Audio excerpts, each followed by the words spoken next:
2006 Chevrolet Tahoe the third brake light. A few things to look out for so you don't screw it up.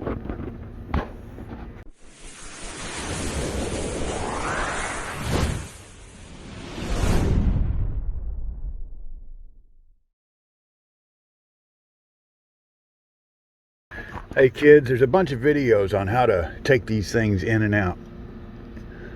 I haven't seen any videos on things not to do though. These are mistakes that can be made, and I'll show you a few I ran into on mine. Mine's been replaced before. It was replaced by a dealer. My wife went to get this thing inspected. They wanted $150 for that light. Oh my I think I paid 20 or 15 or 20. So the first thing you're going to know, this thing's normally works forever, so you're probably going to be somewhere around 170,000 miles when yours goes out. This rubber is going to be dirty in here unless you're real anal retentive and you clean your every crook and cranny, especially if you live under or parking under any kind of trees. But this rubber is going to be hard and dry and filthy. Okay, you'll remove these two screws and this thing is not going to want to come out of here, but you can use a little bit of WD-40 and spray up here on the rubber gasket, and that'll make things a little bit easier to come out with. If you can see, like this here, see how that nipple is still folded under? You're gonna have to take something, and as you work the hatch down a little bit, or get a screwdriver in there and see you can square that thing up. These are going to be the little things that will give you problems with this reinstall. Let me see if I can get this one while I'm holding my phone. Sometimes it just takes two hands, not to mention I've got the wrong screwdriver or pry tool. There it goes. Okay, so getting it out, it'll be a little tough. You'll be able to figure it out. There's a little plug on the back. You don't want to pull this in and plug it in here. You want to plug it right at the back of the light, because that's how you're going to have it return. So unplug it from the back of the light. At the end of the install, you want to make sure that the rubber is sealed all the way around the top of your light, or this thing will get wet, especially if you buy an aftermarket one. So there is a trim piece, because when you go to put this thing back in, it's not going to want to go in. It's going to want to be a bear.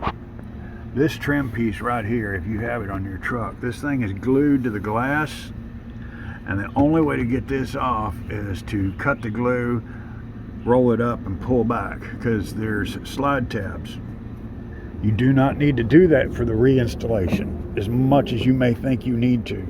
Somebody has done that on this one. You see these tabs here? You peel the glue and you push forward, and that trim piece comes off.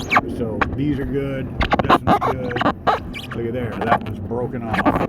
So whoever had done the first replacement of this one here tried to put it in from the top, because they were probably having problems getting it in on the bottom. This gasket here, you need to make sure that thing stays tucked under, and it would benefit you to roll that up and clean this too. And there again, PB Blast, WD-40 on a good rag, and just soak it, wait, soak it, wipe it, soak it, wipe it again. It'll get clean. So there's a titty on the back of this thing. See that there? And there's going to be a white round hole with like a neoprene washer with a hole in it. And I have found on about 6 or 7 of these things that are replaced, when you go to put them back in, your light is going to tilt like this. It's not going to want to go all the way in. When that happens, take a little bitty screwdriver that'll fit in the hole, push inside that little white washer, and it'll go in about an inch. And you'll feel it stop, and then just continue to push. It'll poke through. Then when you go back and you slide this up into place, as long as you get your rubbers here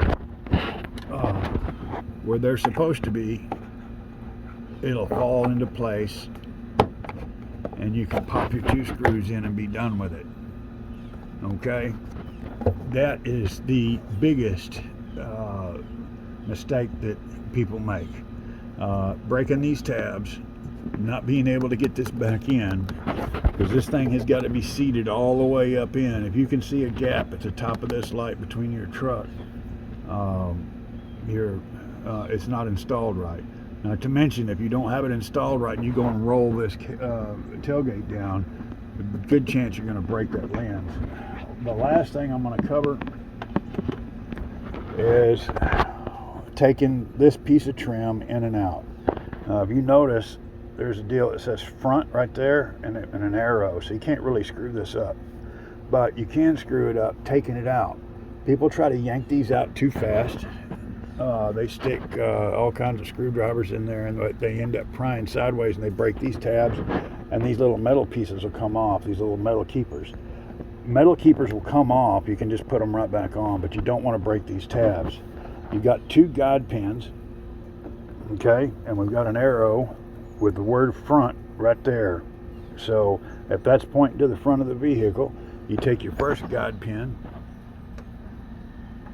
and on the left hand side, and see it's just a round hole, okay, and then over here you've got an oblong guide pin hole. Get your left one in first, and with your left one, and notice that first pin's going to line right up, and so will that one on the left.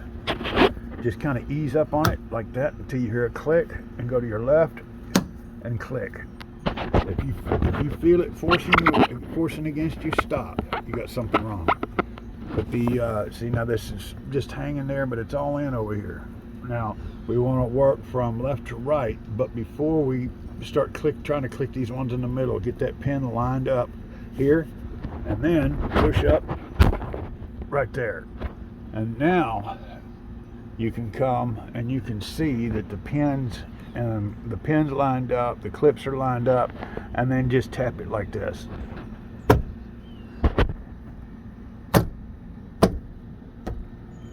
Now I'm not beating on it, and I'm doing one at a time.